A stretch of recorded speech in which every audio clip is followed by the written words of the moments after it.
And I'm glad Dr. Pierce is coming in because, honestly, there hasn't been a ton of Lions injuries this year. Knock on wood. We've had our fair share. A lot of small ones. But compared to last year, right, this has been a light year. Now, granted, we're only, about halfway through the season, a little more than halfway through the season. But something that popped up over the weekend, all of a sudden, out of nowhere, you see on IR, Sam Laporta. And it wasn't like he showed up on any injury list. It wasn't like during the game he came out. Yeah. Nothing indicated that Sam Laporta. And then when you saw it, it's like, oh, okay, maybe 4 weeks. But then they're talking about he may be done for the entire season, which is absolutely insane. I know, Doc, you put out a small video this weekend on it, but kind of wanted to go a little bit more in depth to see if you could find anything when looking at the video, because you think it happened on the specific play where 99 from Washington came in, and I'm not saying he speared him in the back, but helmet to the back type action, right? Yeah. We saw that video. He's dragging 3 guys, and he's very vulnerable, and then 99 comes in and just kind of cracks him right in the middle of his thoracic spine, the mid-spine. So that's what we're assuming, but we're not hearing much. So now, like you said, now they're toying with it could be longer than 4 weeks.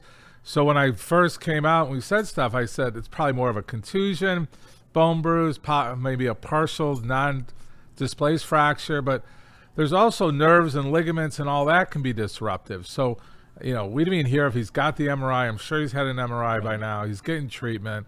They're being real quiet about it, but I'm telling you, being at the game, he's such an integral part of our offense. He's just, we got to be able to replace him. But to talk about the injury itself, the spine itself, it's bony, right? So the bones can be fractured, bruised. Everybody's wondering, like, what's a bone bruise?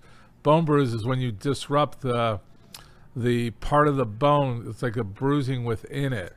There's inflammation into the bone. And actually, sometimes that lasts longer than a fracture. So that may be what's going on, because it looks like if someone hit me in the back like that, that's going to either break me or bruise me.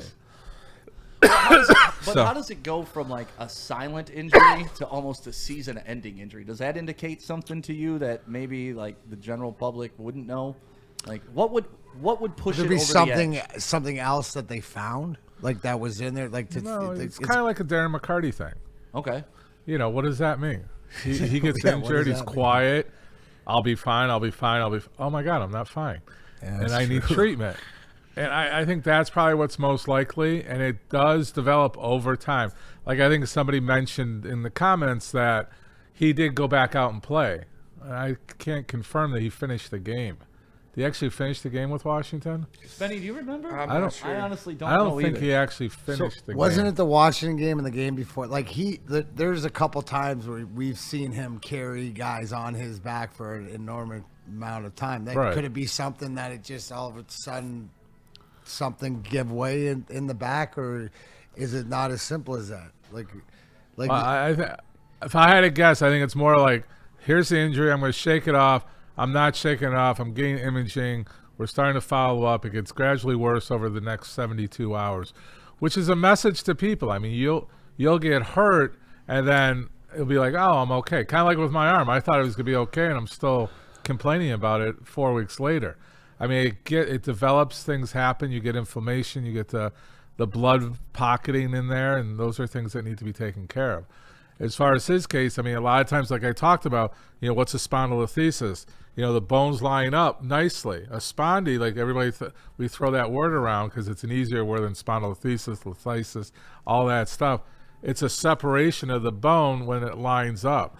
So when you get that disruption, normally it'll line up like this, and the nerves are lining up also. So as you shift that bone, you're shifting the nerves, you're shifting the ligaments, you're shifting the bone itself.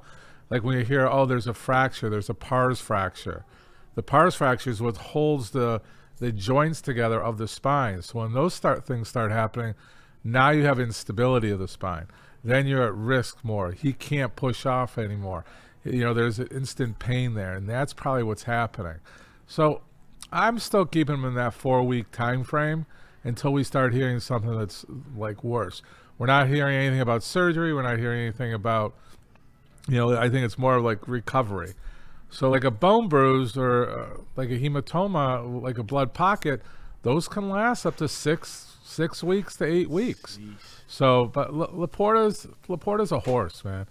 I think I predict he's gonna be back. I mean, I'm putting it out there with not enough knowledge. Should this be a preventative thing? Is that where you're gonna go with it, D-Mag? No, I was just gonna say, yeah. Is this more of let's figure out where we're at and what we got? Because it doesn't sound like your normal knee, ankle, shoulder, stuff like this. It's something that it seems like they got to dig into, but it's more precautionary at this point to be able to get them back. I think the message to us, we're not going to rush him. We're not going to put him back prematurely. We want him for playoffs. We should be able to make the playoffs. We got an easier run starting now. Yep. Let's get these guys. We weren't at our best against Philly, and we got to write plays without Laporta in there. You brought up a great point, Doc. So if he did DMAC himself to whatever, like as far as the DMAC factor, playing through it to whatever, here's where he has to understand, because now it gets to a point where you have to listen to the doctors and you have to. So now it's like, let's not overdo it again. And sometimes it's learned for guys because they don't want to lose their spot or be taken out of it, but you also understand you're hurting the team. And I don't think that he did it if it was something that he kept playing through it and got it to a point where we are now.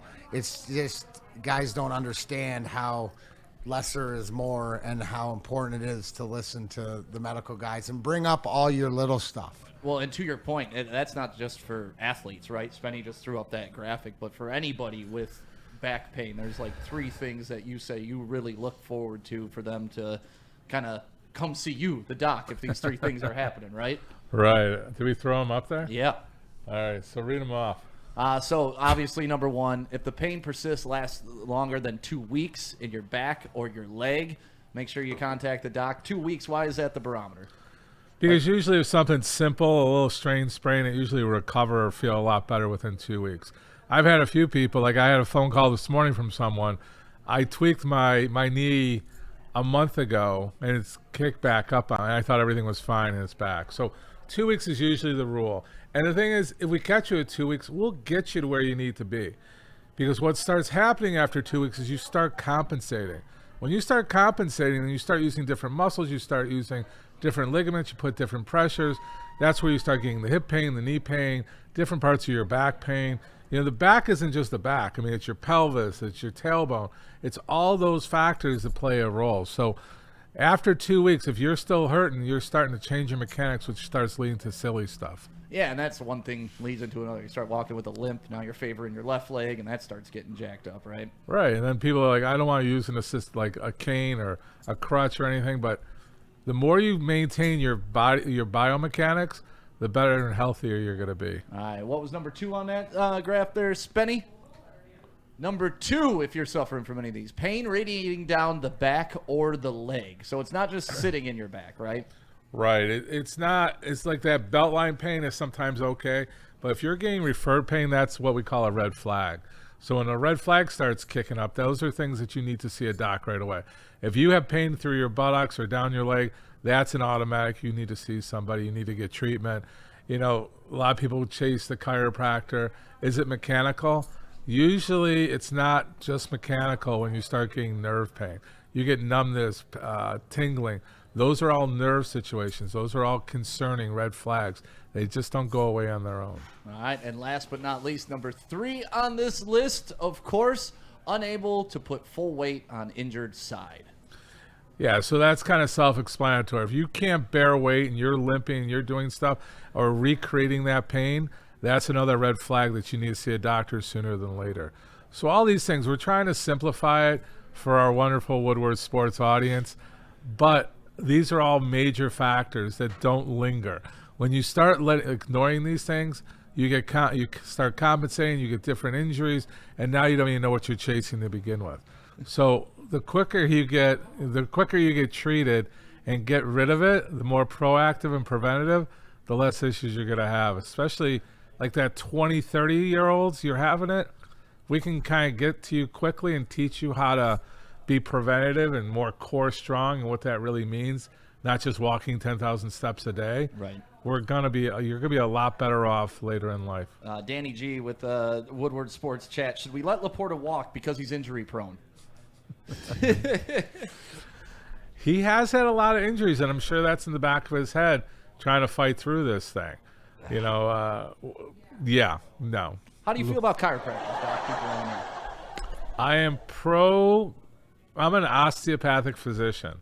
So for those that don't know, especially in sports medicine, it's become very handy in understanding what's going on in my hands and the mechanics of the body.